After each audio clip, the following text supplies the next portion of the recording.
Hi y'all, it's Andrea over at Sewspire.com, and today I am here with a no-sew scrap busting project for you all. Over the years, I've had lots and lots of comments and inquiries as to how to make the fabric garland that you see hanging behind me. That particular strand of garland was crafted for me by my associate when I had my own brick and mortar shop. She worked through a big bin of fabric scraps and crafted me two huge strands of fabric garland back in 2012, and I have been using it ever since in a variety of applications. And if you go back and watch some of the older videos, you will most certainly be able to pick that out in the videos. So as mentioned, this is a no-sew project. To make the garland, you are going to need some cording, and this is 5/16 of an inch cording, and I got 3 yards for $1.99 at the Hobby Lobby. You can use a little thicker cording if you like. I think that this garland is really fun in your creative spaces.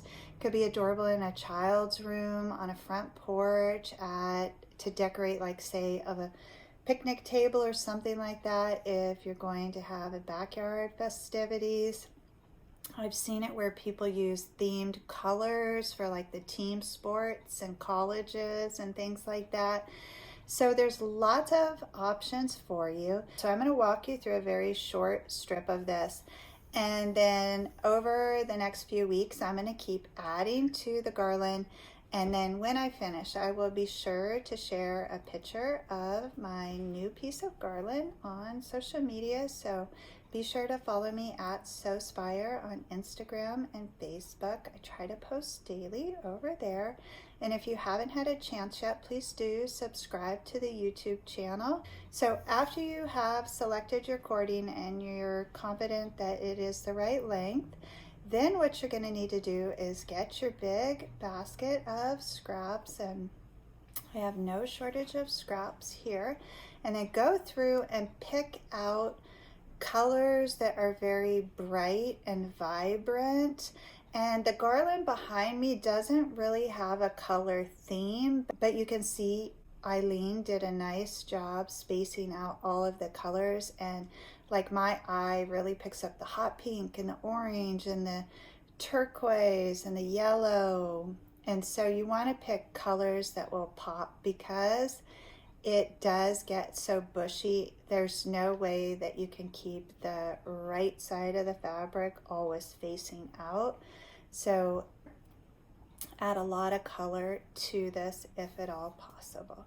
So begin by finding strips of fabric that are a minimum of 10 inches in length. And like this size is wonderful because you can save yourself a little bit of time and get multiple strips from this.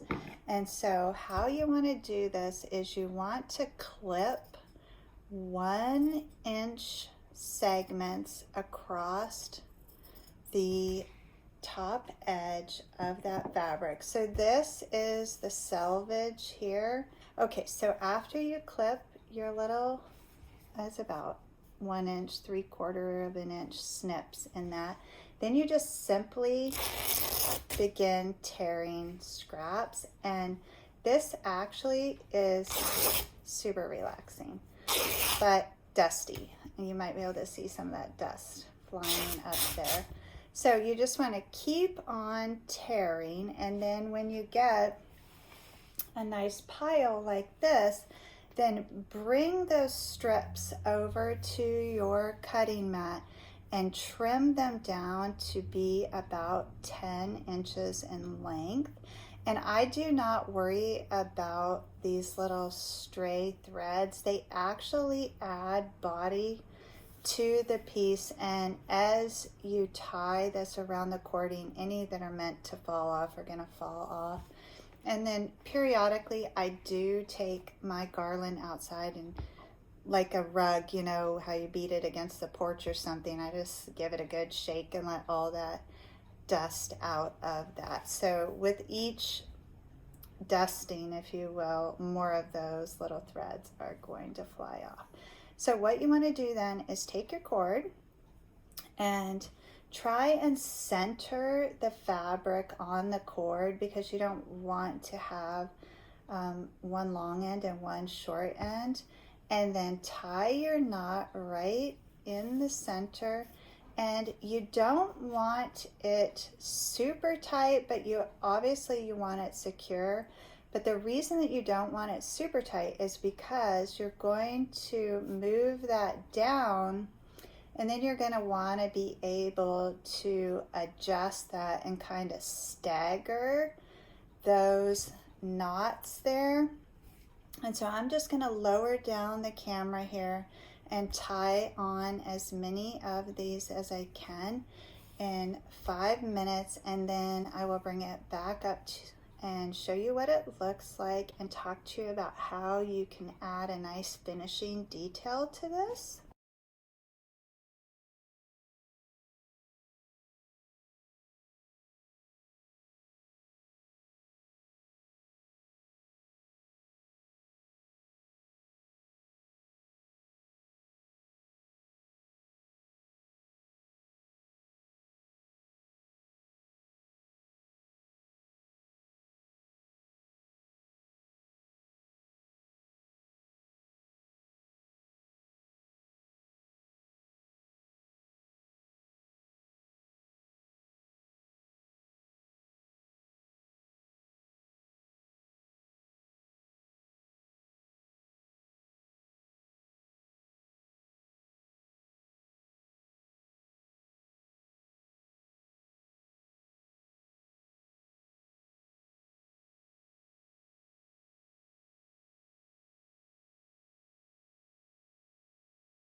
Okay, so you can see how that starts to come together. Now, what I would do is go ahead and tie on all of the fabric strips all the way to the end of my rope. I do leave just a little bit there so that I can put a tack through that or loop it around a cup hook, but not much. It's like maybe 5 inches of excess there. And another good idea for the end is to put a little knot in that so that your fabric doesn't slip off the end. And then that is a good length for hanging this up. So after you get all of your fabric tied on, as you work that, what you're going to want to do is push the fabric down the string, and you'd be really surprised how much room you actually have after you slide that all the way down. And you do want it really close together because that's what's going to give it its body. So see, already I've opened up like a 3-inch gap there. So it's not about spacing the fabric out for this project, which is why it takes so long to actually finish.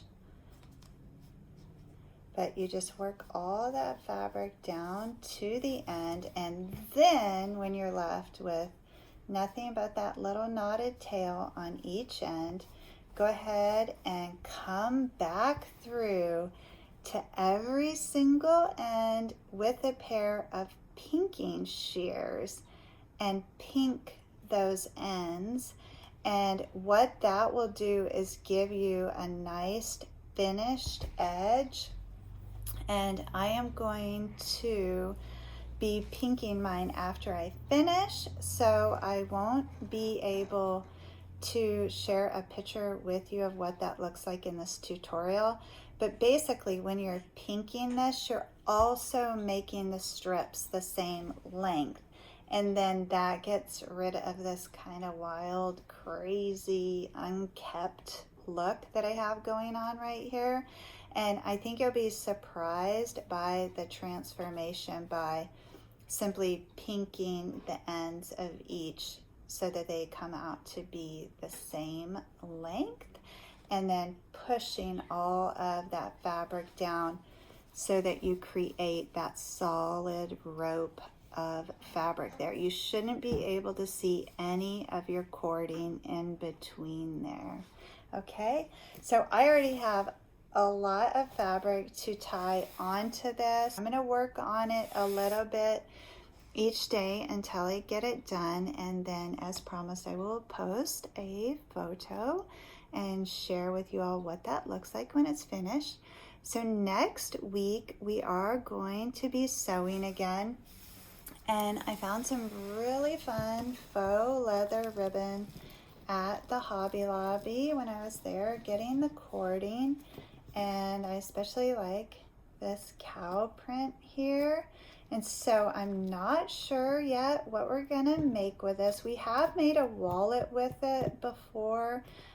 It's definitely gonna have to be a smaller project or become an accent in a larger project. But it is such an interesting material because it does feel a lot like leather.